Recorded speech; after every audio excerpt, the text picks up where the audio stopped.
The fog creeps over a Tennessee lake like a secret, trying to stay hidden.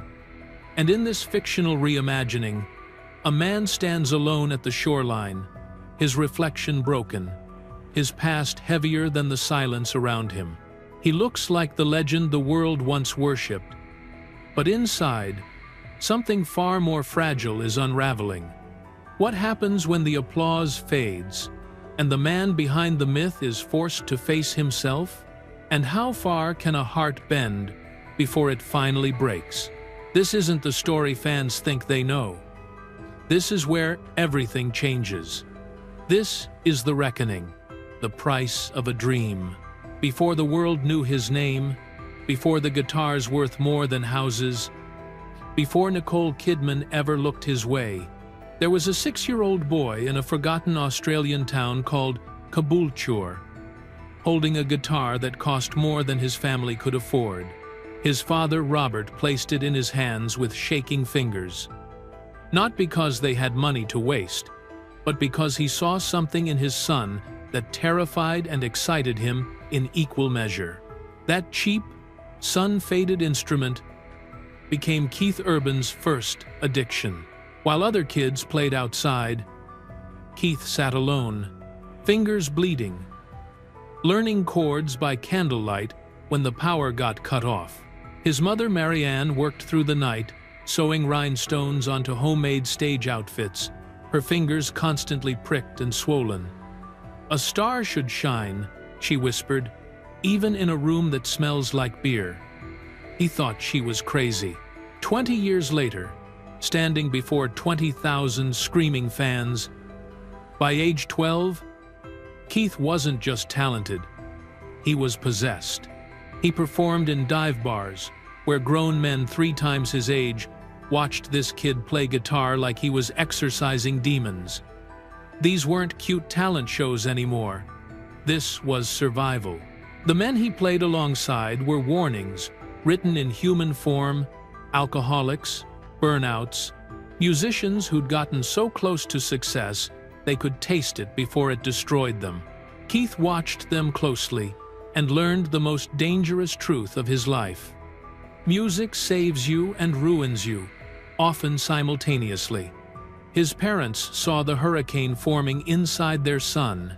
Caboolture couldn't contain what he was becoming.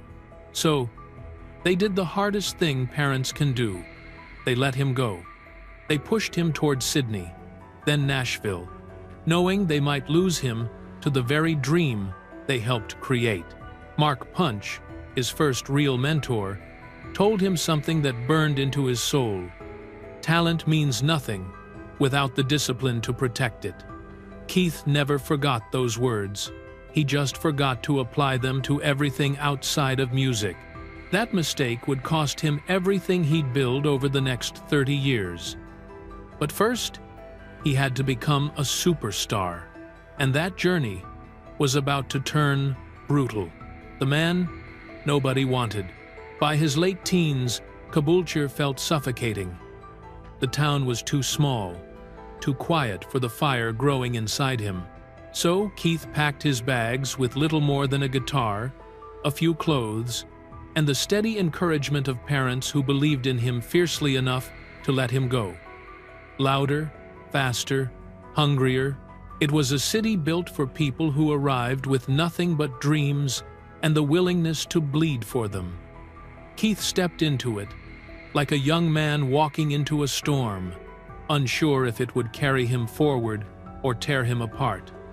In the tiny apartment he rented above a noisy street, he slept beside his guitar case because it was the only thing that felt familiar.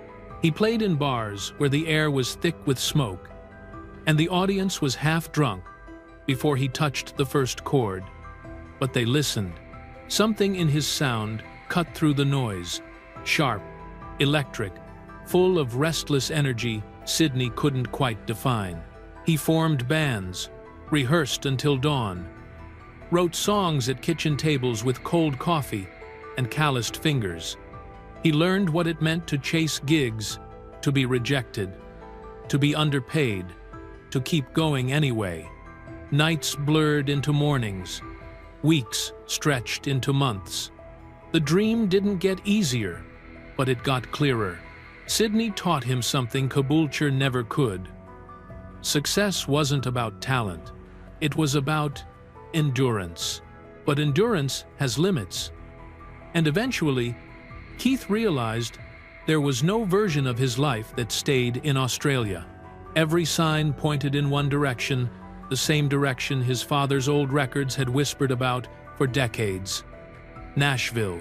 The word itself felt mythical, like a destination whispered by fate. So, with a few $100s, a suitcase, and a stubborn belief that he belonged somewhere bigger than he'd ever known, Keith boarded a plane that would change everything. Nashville welcomed him with cold air and warm indifference. The city didn't care who he was. It didn't care about talent show trophies or bar gigs or long nights in Sydney.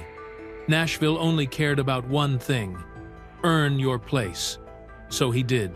He played guitar for anyone who would listen. Sometimes for money, sometimes for nothing. Session work, side gigs, guest appearances, he was everywhere and nowhere.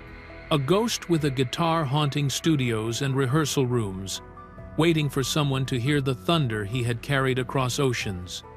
The Ranch came next, a country rock trio filled with raw ambition and little else.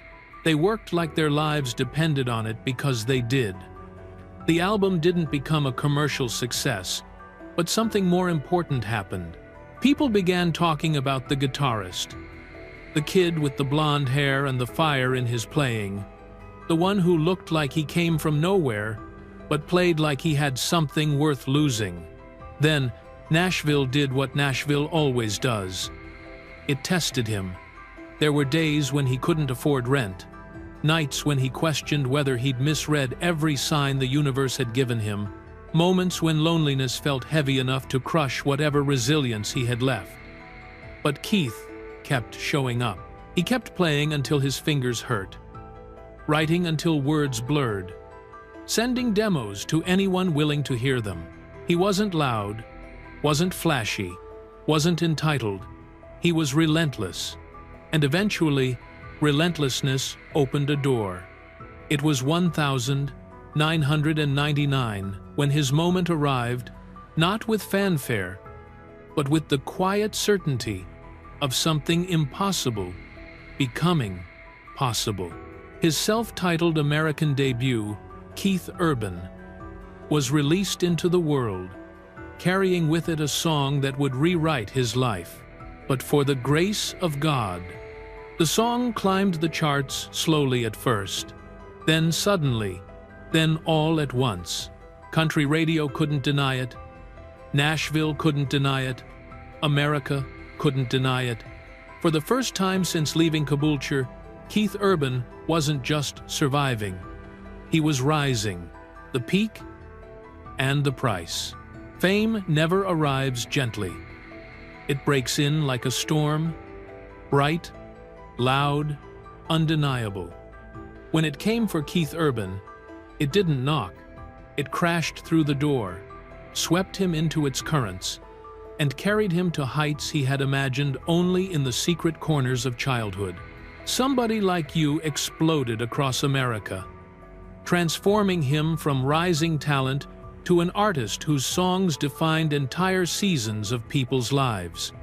Couples proposed to it, families danced to it, teenagers blasted it from open car windows on summer highways. Then came Golden Road, Be Here, and a cascade of hits that felt less like releases and more like cultural moments.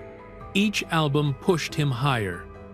Each tour pulled him deeper into a world where the applause was endless, but the silence afterward grew heavier. He stood before thousands, sometimes tens of thousands, hearing his name echo from mouths he'd never seen, faces he'd never meet again. They screamed for him, reached for him, adored him. When he played, when his fingers danced across the guitar, when his voice broke open a room, he felt something close to transcendence. But transcendence always fades. After each show, He returned to hotel rooms that smelled of linen and loneliness. He sat on beds too big for one person, listening to the quiet hum of air conditioning, wondering why the applause that shook arenas couldn't follow him into the night. Fame doesn't fill anyone. It only shines a light on what was already hollow. Still, he kept going because the music demanded it. By the mid-2000s, Keith had become a phenomenon, an artist who crossed genres without losing his center, a guitarist whose solos felt like conversations, a songwriter whose lyrics carried not just sound, but soul. But while the world saw brightness, something darker was growing in the shadows. Addiction didn't arrive suddenly. It slipped in the way shadows do at dusk, quietly, almost tenderly, until he could no longer tell where the darkness began or where he ended.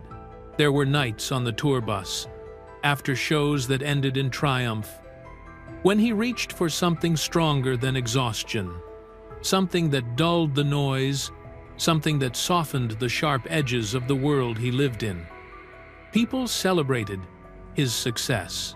They didn't see the tear in the fabric of his life. Then, something extraordinary happened. Fame brought him love.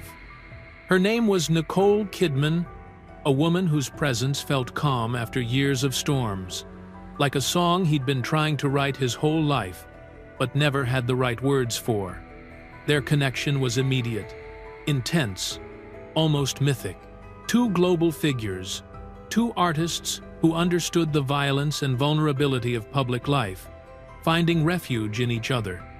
Together they became a symbol, elegance, talent, devotion, a love story people admired, envied, romanticized. For a time, it seemed as if love might save him from the darker chapters. Fame was writing behind the scenes. But love cannot cure what a man refuses to confront. One night, quiet and unremarkable but devastating, he realized he was losing himself, losing her, losing everything he'd fought for since Caboolture. He reached out for help. He chose to step into the light again. He chose to fight. Redemption doesn't erase scars, but it teaches a man how to live with them. Keith emerged from that battle with a steadier voice, clearer eyes, and a deeper understanding of the fragile miracle of being alive. Fans noticed something different in his music, a tenderness, a wisdom that could only have been carved by pain, the shattering. For nearly 20 years, Keith and Nicole weren't just a couple.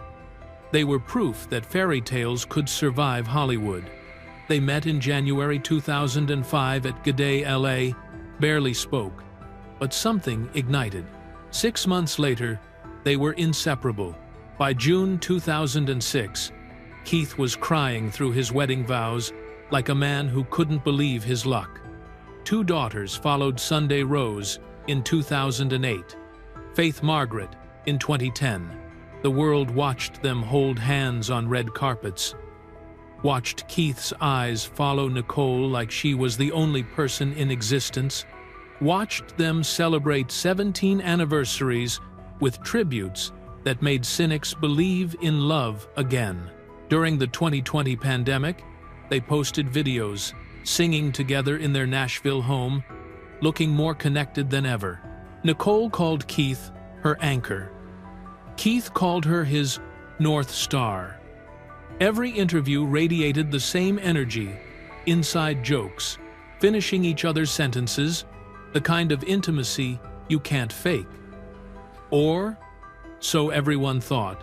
But behind the Instagram perfection, something was quietly dying. It started the way these things always do, schedules that stopped aligning.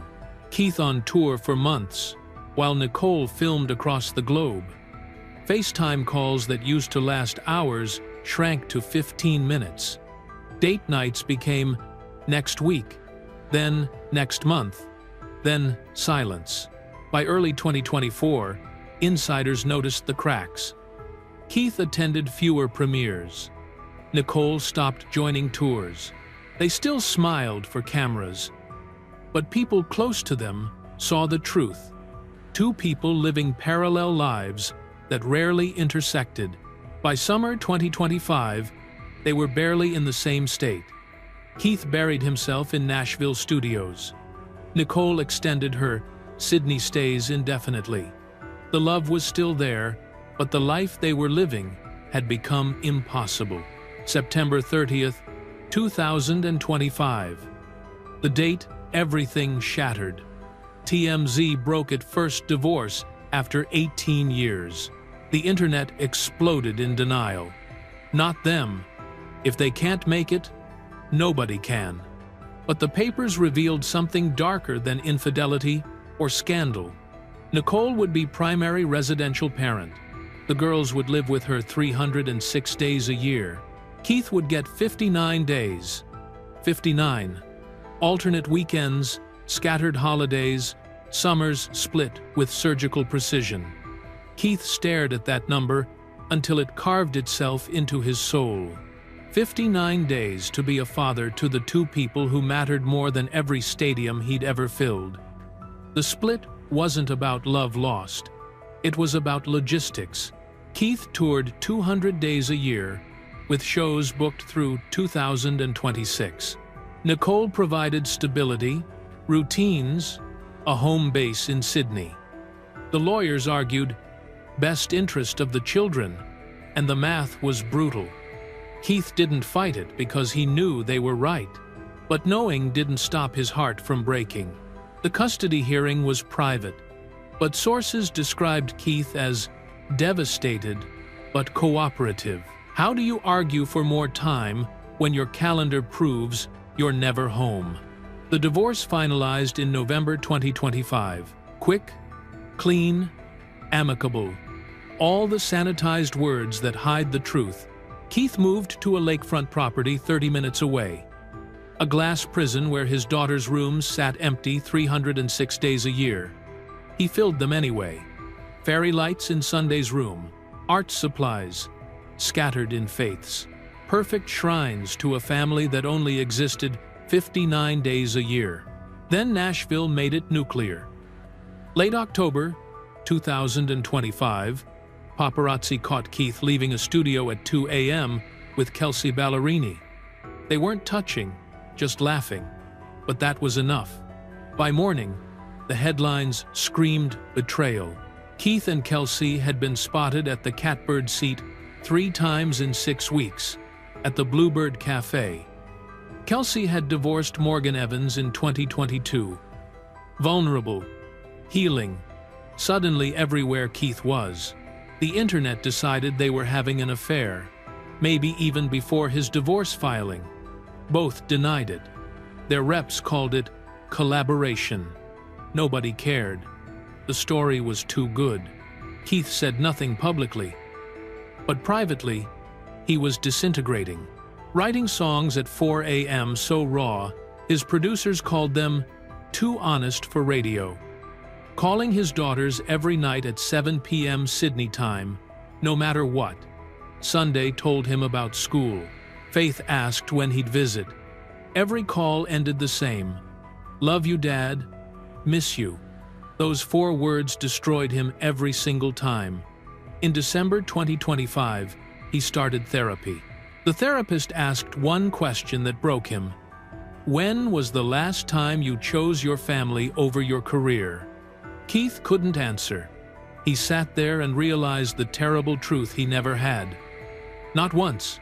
Every tour, every album, every performance came first. He'd told himself he was providing, building a legacy, but what he'd actually built was a life his family couldn't be part of. The world saw Keith Urban finishing his High and Alive tour with standing ovations. What they didn't see was Keith Urban alone in hotel rooms after those shows, scrolling through photos of his daughters, counting days until his next 48-hour custody window. They didn't see him breaking down in showers, choking on sobs his team couldn't hear. They didn't see him drafting 2 a.m. texts to Nicole he'd never send. I'm sorry. I should have stayed home more. The shattering wasn't the divorce. It was realizing he'd been breaking his family for years, one tour date at a time, and nobody noticed until it was too late. Not even him, the hidden truth. There's a moment in every man's life when the noise finally stops. For Keith Urban, that moment came not on stage, not in a studio, not under spotlights or beside crowds, but alone in the stillness of a room that once held the laughter of his daughters. Their drawings were still pinned to the wall. A tiny pink hair tie lay forgotten beside the couch. A half-finished school project sat on the table where they used to do homework together. He picked it up, ran his fingers over the paper, then carefully put it back, afraid that moving it would erase something he couldn't name. That was the night he realized the truth he'd avoided for most of his life. You can build a world powerful enough to shake continents and still lose the one world that truly matters. Hidden beneath the applause, behind the fame, under the layers of success and survival, was a truth Keith had carried since childhood. He had always been running from Caboolture's smallness, running from Sydney's uncertainty, running from Nashville's indifference, running toward music, toward greatness, toward applause, toward anything that made him feel like he was enough. But running comes with a cost, and the cost was finally standing before him, silent and undeniable. He realized he'd spent decades mastering how to be heard, yet had never learned how to let himself feel. Music was his translation. Guitar strings were his language. Songs were his confessions. But real conversations, honesty without melody, vulnerability without rhythm, those were much harder. He could speak to millions, but struggled to speak to the few people who mattered most. That was the hidden truth. It wasn't an addiction. It wasn't fame. It wasn't the divorce, or the rumors, or the exhaustion, or the relentless pull of the road. It was that deep inside, Keith Urban had never stopped being the boy in Caboolture, gripping a guitar because it was easier than gripping his own emotions. Music became his shield, his refuge, his escape, his weapon, his prayer. He poured everything into it: joy, pain, fear, longing, so he wouldn't have to say any of it out loud. The world loved him for it, but the people closest to him needed more than a melody. They needed a man willing to sit still long enough to be seen. They needed a man willing to stay home even when the world demanded he tour. They needed a man who didn't hide behind work, behind perfection, behind the machine of fame. He thought he had more time to learn these things, but time is the cruelest currency. It runs out exactly when you need it most. After the divorce, after the custody ruling, after the speculation about Kelsey began to swirl like a gathering storm, Keith confronted a truth he'd never dared to face. Love is not lost in a single moment. It's lost in the small moments we ignore. The missed dinners, the hurried goodbyes, the phone calls cut short, the promises were postponed, the exhaustion disguised as dedication, the belief that tomorrow will always come. He thought success would protect his family. He thought providing was the same as being present. He thought loving deeply was the same as loving well. It wasn't. And now, standing in a quiet house filled with memories more vivid than the present, he felt the truth pierce him. You can be a good man and still fail the people you love. The lake falls into a hushed silence. But the story is far from over. He has walked through loss, solitude, and the relentless weight of expectation. Yet each quiet step forward is a reminder that the journey has only just begun. The world may believe it knows his ending, but truth rarely follows the lines drawn by fame or rumor. Every choice, every melody, Written in the stillness, every moment of confronting himself becomes a thread in a story that refuses to be neatly tied. And as the shadows stretch across the water, one question lingers, heavy and impossible to ignore. When the life you built for the world crumbles, and the applause fades into memory, who are you willing to become in the silence that remains? The screen fades, the night deepens, and the story continues quiet, unpredictable, and far from finished.